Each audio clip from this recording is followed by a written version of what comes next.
Hey, it's Nikki Thompson. Good morning. Today is a very overcast day, but I'm down by the little lake thing here. And this week on the podcast, I've got a new episode. Why is pleasure so taboo?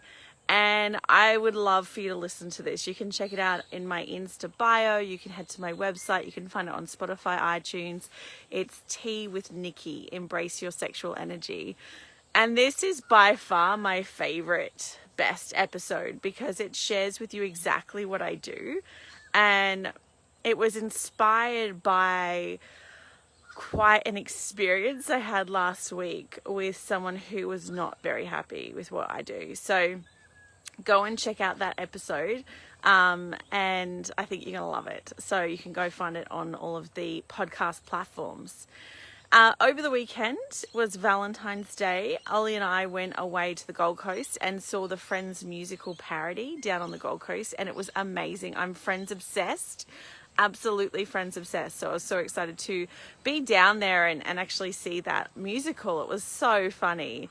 And on the way down to the Gold Coast, we stopped at this market, and there was a guy who had an owl who he'd hand raised. And I got to hold it. I actually got to hold this owl. And owls for me are always a symbol that I'm on the right path. They're like my spirit animal, or I've never really called it that, but it's, I'm obsessed with owls as well. So to have that experience was amazing, was really, really, it was beautiful. So go and check out my social pages because I put some photos up of all of that over the weekend. And then today, we're celebrating an anniversary, so I'm very excited about that too, when he comes back from work today. So this past week that's gone has been such an intense week. Absolute highs and absolute lows. It's been an incredible week. I also have a new program coming out. Now, this program was developed yesterday. I'm not even joking. This program is the program it's been like trying to come out, but I couldn't pinpoint it. I couldn't name it. I didn't know exactly what it was meant to be about. But then yesterday I posted in a mastermind group I'm part of, and I'm like, look, ladies, does this sound right? Like, what do you think? And the overwhelming support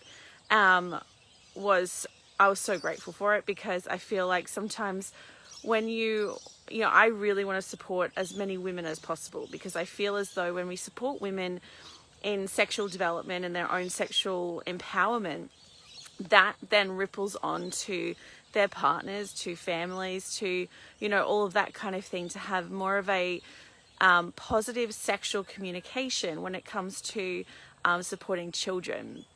And what I mean by that is at different ages of childhood, we need to have more appropriate conversations. But when the mum is scared, nervous, has her own trauma or stories that are making her or reducing her experience of sexual development, or it's not very pleasurable or very negative kind of experiences, and then their own childhood, they weren't taught, much about sexual development.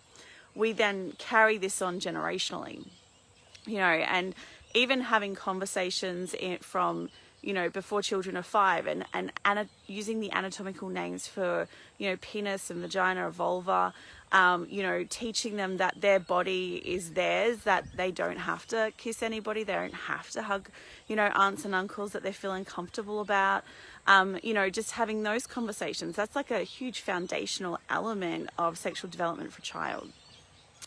And then as they get a bit older, talking about masturbation in a positive way, not shaming them, because if we shame them as a child, they hold on to that. If I can hold on to that forever.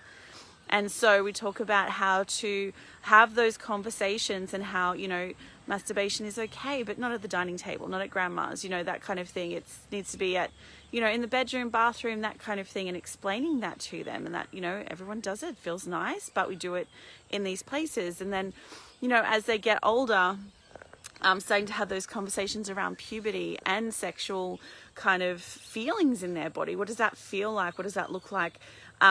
and that being open with them doesn't start when they're like turning 14 or 16 or even 17 and you think they're about to have sex because they've got their first boyfriend or they're starting to go out more. You can't wait till then because they're probably not going to be open to talking about it with you. We need to have these conversations where they know that sex and sexual development conversations have been happening for a long time. I've got a march fly that's trying to kill me. And this is what I'm going to be talking about in my new program, and it's called Let's Talk. And this program is going to be open for enrollments on the 19th. So this Friday, you'll be able to sign up. If you want details, send me a message or I'll leave a comment below this post.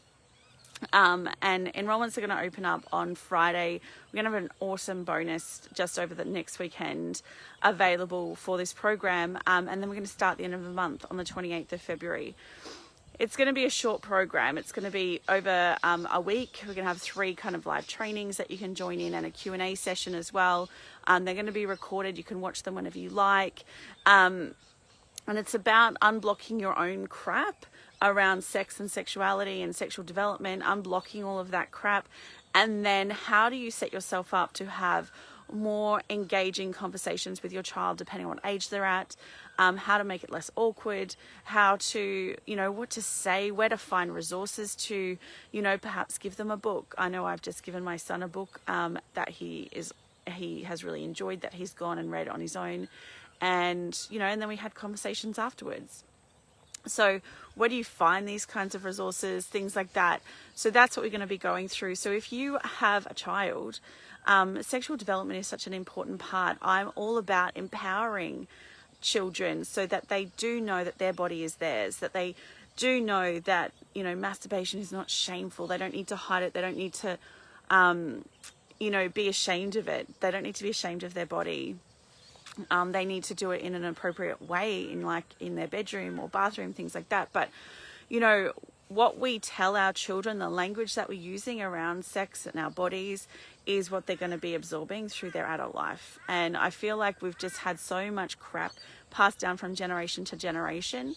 Let's break that. Let's break that and have conversations, have real conversations, have, people like, it's such a gray area talking about sex with children. It's not. It's very black and white. You're an adult, you're a parent. You know what's appropriate. You know what's not appropriate.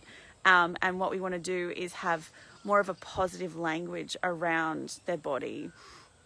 And this is so, so important. I've got 3 children myself, and this is what I've been doing with them. And I didn't realize a lot of people weren't doing this. But for me, being very sex positive and very open, I've never been uncomfortable with having these conversations with my children around different things, depending on how old they are. It depends on how old they are, and I'll have age brackets. So you've got resources specifically depending on what age your children are at, and also different. There are great resources for both male and female, but also gender neutral resources as well, which is really, really, really important and really relevant at the moment for moving forward, I think. So let me know if you would like resources. I would love to share them with you, and I'm going to be launching it on Friday, the 19th of February. All right, have an amazing day. Bye.